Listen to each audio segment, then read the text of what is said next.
This is the Decarbonization Disruptors Podcast. I'm your host, Matthew Cohen. This is episode 12 of our podcast, and I am pleased to welcome Chris Nihan, president of EVready Energy.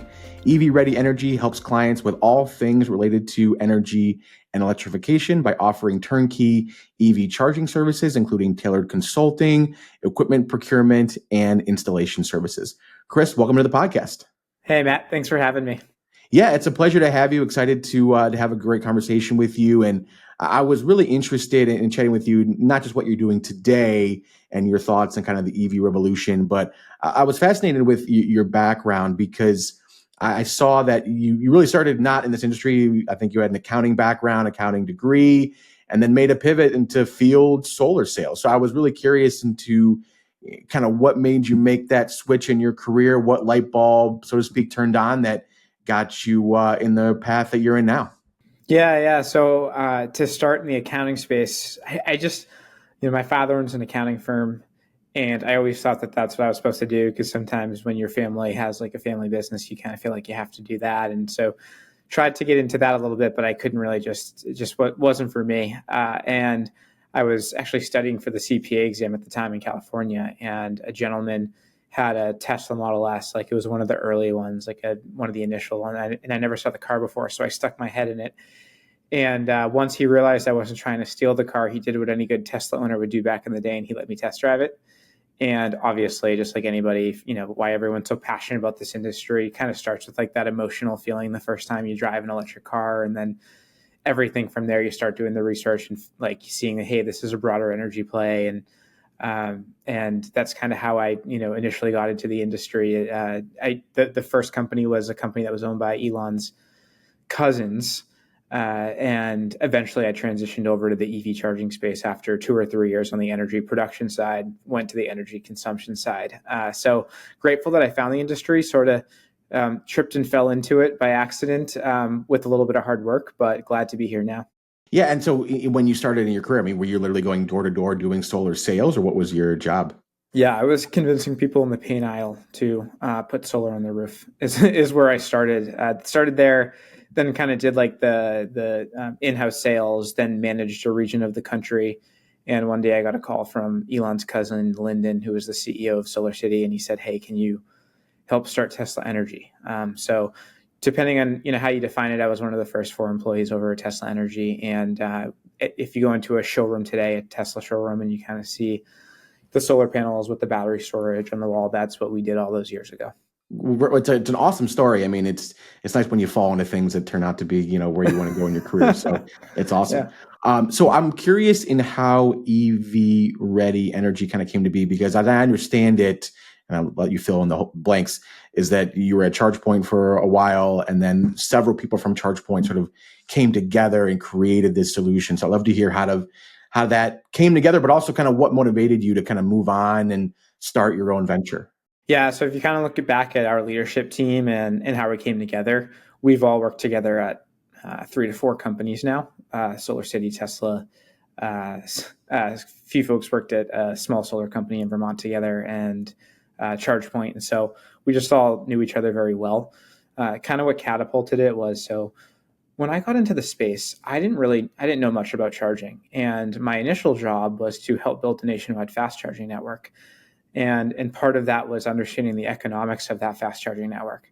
So as I started doing that, I started realizing that like the way that utilities charge for electricity is really, really difficult. It's not like normal fueling. And initially I thought, hey, someone's going to explain to me why this isn't a big deal. Over time, realized that it really was a big deal, and what I call the industry's inconvenient truth. And so, kind of my religion when I used to work within the charging industry for ChargePoint back in the day, I was so focused on this one thing, which I call the industry's inconvenient truth. For about the first half of my time there, I was really focusing on Appendix D funding that came out and helping states kind of come out with RFPs, and then helping utilities understand their own utility rate tariffs. And then at some point in time, there was an auto manufacturer that came out with a program where they were telling their dealers that they had to install chargers. And the way that they were telling them to do it was very adverse to their overall total cost of ownership, like tens to hundreds of thousands of dollars extra a year, because these critical factors weren't being taken into account. So, and eventually I kind of realized that it really isn't in the best interest of anybody except for the end user to talk about this topic. If you're a charging company, and this is any charging company, this is the entire industry, everybody across the board. If you're a charging company that probably went public in 2019 and is trying to grow, you have to hit your numbers, and this topic slows things down. If you're a nationwide contractor, you're probably not talking about this because this slows installations down. If you're an automotive manufacturer, some are energy experts, but some aren't necessarily as focused in it. And so who ends up paying for that cost? It's end users who own charging stations. And so, my next question was like, why is the industry not focusing on this? And I think it's because, it is there's no company who kind of made it their core business to try and solve this problem in the industry.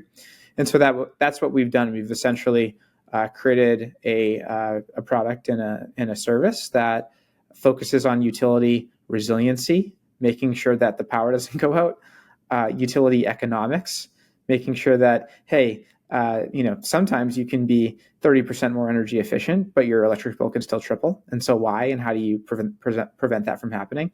And how do you make the energy that you're using more sustainable? How do you pull from cleaner power? And we try and help companies who own charging stations integrate these values into their core business. And I'd be curious to get your thoughts, because I ask a lot of people this, is there overarching solution to the issue of power availability in charging stations? I mean, obviously you talked about clean power alternatives. Is that kind of the driver of what you do, or what is the overarching, like, what does the majority solve for a company that wants a charging network in their facility but has to deal with the rising utility cost? Yeah. So, I mean, what we're trying to do is help customers understand their total cost of ownership. It really isn't a focus. The cost focus is generally, hey, what's the cost of my charging solution? And then what's the cost of the installation? But from our perspective, that's kind of like it's part of the iceberg that's showing. And then there's a much bigger part of the iceberg that's underwater. How does this affect your reputation? Are you installing these stations in a way where you can lower your total cost with the utility company? Are you in an area that has demand response programs where you can get the utility or the independent service operators to pay you back instead of just paying the utility? So what we try and do is take into account, firstly, what somebody's business operations are, what artificial timelines they might have around the decisions that they're making, and then try and install their stations, get the proper equipment that do the things that they're looking for, and set the stations up in a way where, in some cases, the capacity is working for them instead of vice versa. Yeah, I'd be curious to know, what the majority of the property owners that you engage with, what the deciding factor is to install an EV network. I mean, I have, for example, a friend of mine who his family, and he kind of runs it now. He runs a grocery store chain locally here in Ohio, and he said he gets calls from EV installers and all the once a week, right? I'm sure he does. And I said, you should do it. I mean, it's great. And he just, I don't know. I mean, it's a big expense. So when you talk to property owners, what is that overarching factor that says, yeah, this is worth it to make this installation? What a loaded question.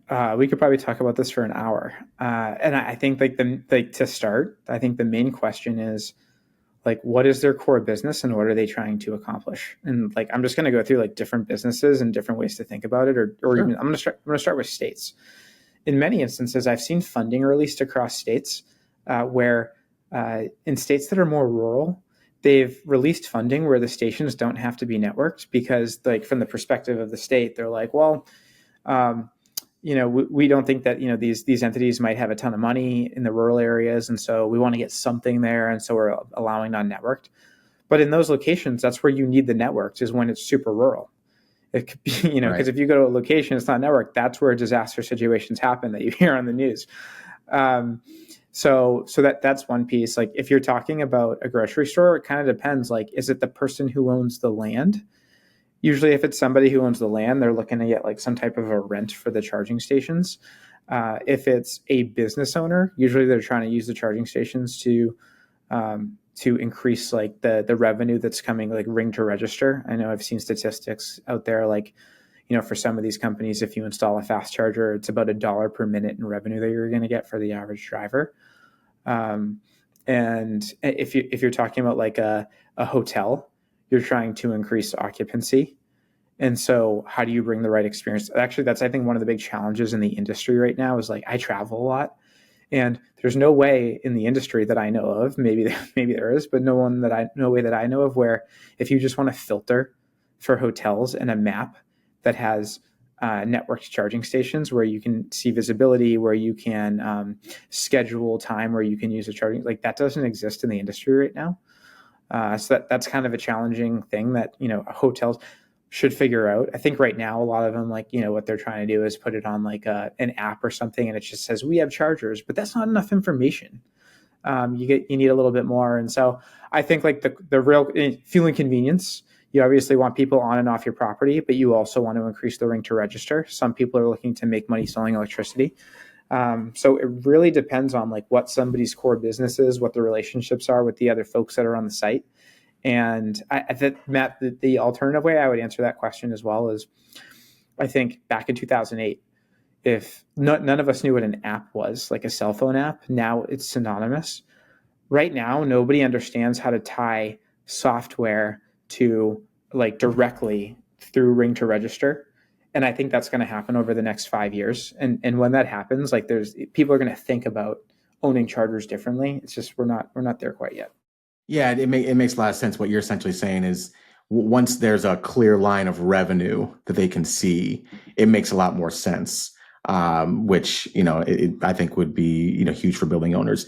Would also be on the flip side of that, I'd be curious about your thoughts on charging availability as a whole, because every data I read and every article I read talks about how the vast majority of EV owners, and I imagine you're one of them, is who they charge their EVs from home, right? But then you have 30+% of the population who don't live in single family homes.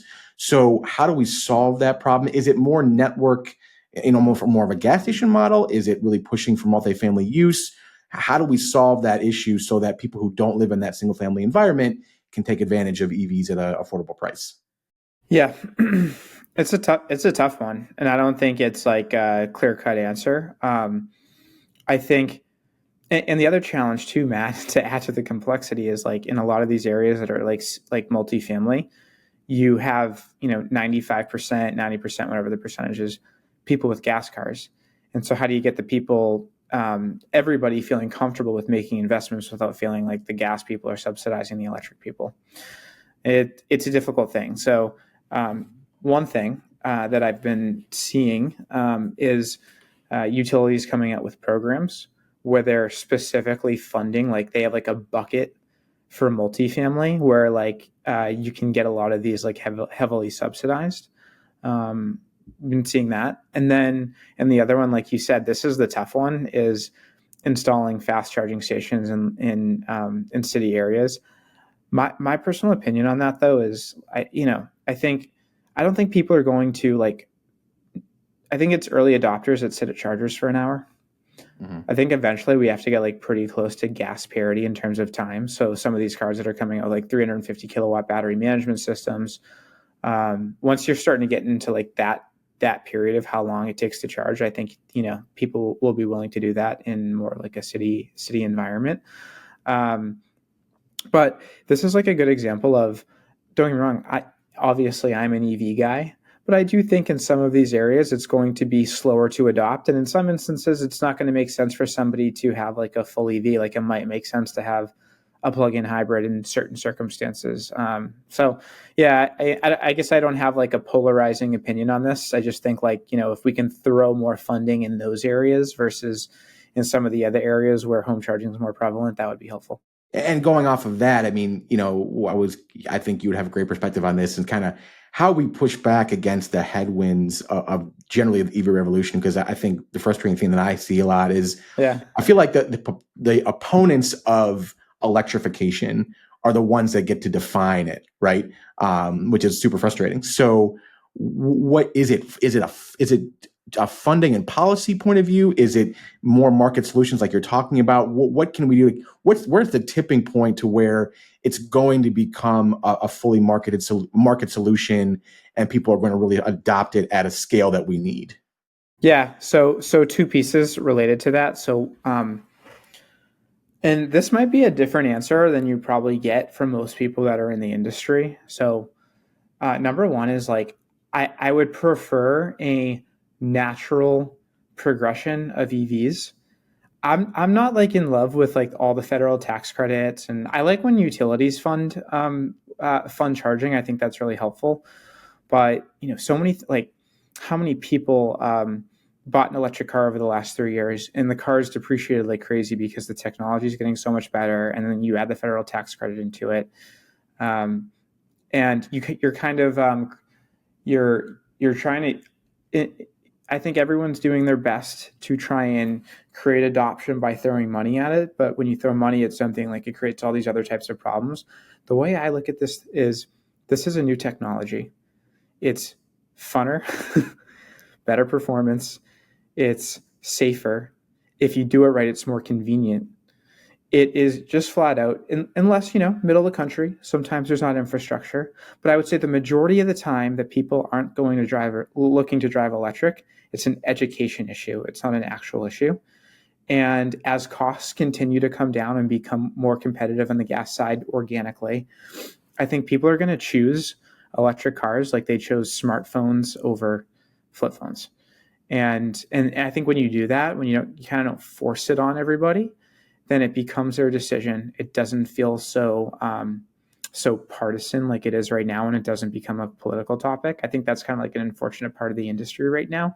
So, for me, I think naturally lowering costs and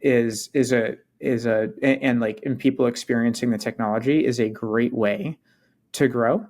The other thing I would say, Matt, is from an economic perspective, I think that one of the challenges is, you get when you say you like EVs, and, we both do, and you go into a room, everyone assumes that you're going to start talking about clean energy and all these different things. And don't get me wrong, I want clean energy. I want to push that. We have a software that promotes that. We want to go in that direction for sure. But what I've kind of found is that instead of focusing on topics that are felt about a certain way by the public, what I like to do is I like to focus on the same thing that everybody wants, and that's to save money. Doesn't matter who you are. If you're solving the problem of saving money, if you're making this more economic, it's a great way to help everybody understand, and I'll give you like a good example. Like, I love the idea of V2G. I know it's a little bit further away, vehicle to grid. But once we start using these batteries to power the grid, instead of viewing it as like a necessity to charge all the chargers on a fast charger at the same time, I think, from a utility perspective, sometimes this is viewed as a complexity to the grid that's a problem. And I view this as the solution for the future. And once people start understanding like how this ecosystem is coming together, I think it'll become less political, and people will just make the decision because it's better for their lives and their lifestyle. Yeah, I 100% agree with you. In fact, I think the opponents of kind of electrification, especially some of the money that the government's throwing around for people to buy EVs, I'm not sure, and maybe you get your opinion on this, is that I'm not sure the tax credit is the main driver anymore for people buying EVs. I have my eye on my first one, hopefully next year. And my main reason is I just never want to look at the price of gas again. And I think, why isn't every EV ad, right, just that sentence, like never have to look at the price of gas?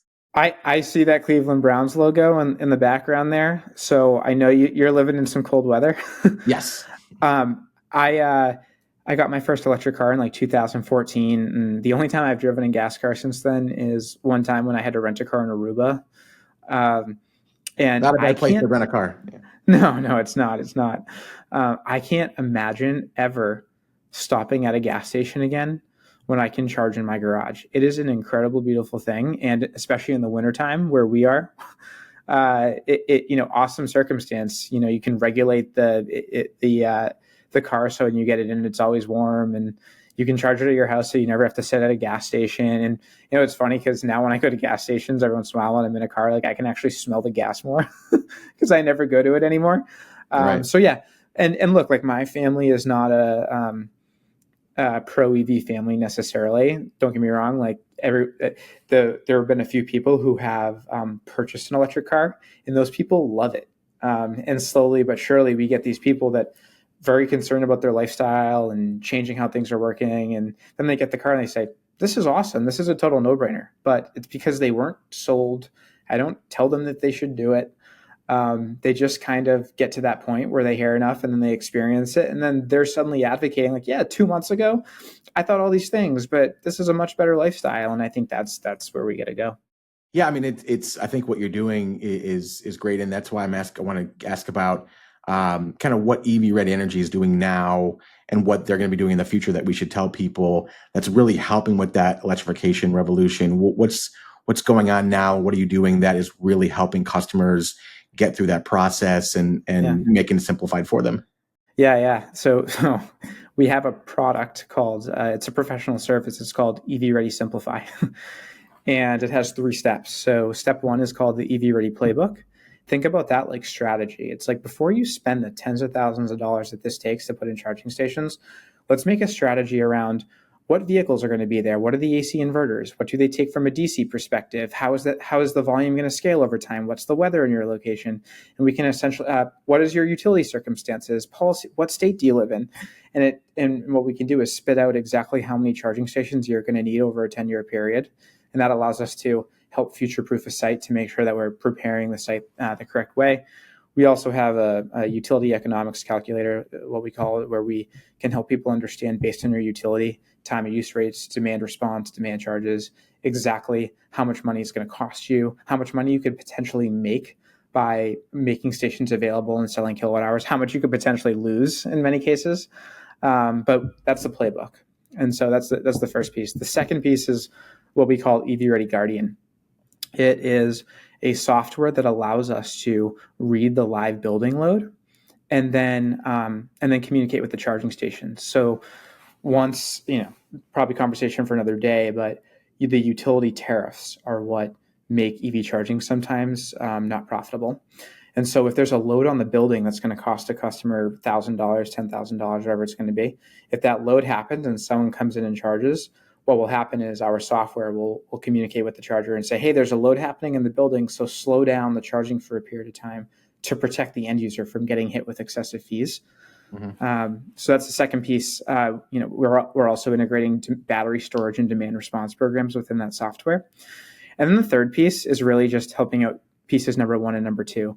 Once you have the strategy, which is step 1, the playbook, and then once you have the software, which is enabling lowering total cost of ownership, not everybody wants to be an energy expert. And so step 3 is what we call EVready Manage, where we constantly update the playbook because, as you know, this industry is a moving target. Things are always changing, where we constantly update the playbook for the end user and then assist them in overseeing like their software to make sure that their station's up and running, make sure that they're not getting hit with the excessive fees. And we essentially become like the lowest cost outsourced employee in the United States tied to electrification.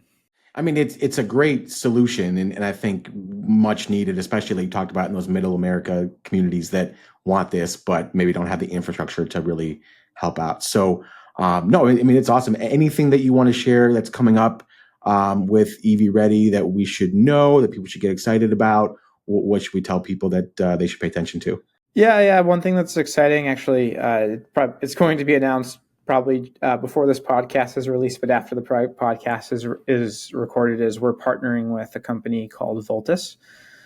They are an aggregator, and essentially what they do is they prepay for capacity in the market with thousands of customers. And then what the utility does is they pay Voltus back for turning power off at certain times of the day instead of turning on that $20 million coal-fired power plant. Which allows the grid to be more resilient, more cost-effective, more economic, and more sustainable. And what we're doing, we're partnering with them to bring that to the EV charging industry. So the first set of customers that we'll hear a lot about this is car dealerships. And what we're going to be doing is we're going to be integrating demand response programs using EV charging, solar, battery storage, and building capacity. So that's coming up in the near future. Well, it sounds like a great partnership, and I think well needed. So, this has been awesome. I think a lot of our audience really is passionate about this topic, and so I think they'll be excited to watch this and hear what you have to say, and then hopefully that'll lead to greater things. So, again, Chris, thanks for taking the time to speak with me. This is the Decarbonization Disruptors Podcast, and we will see you next time.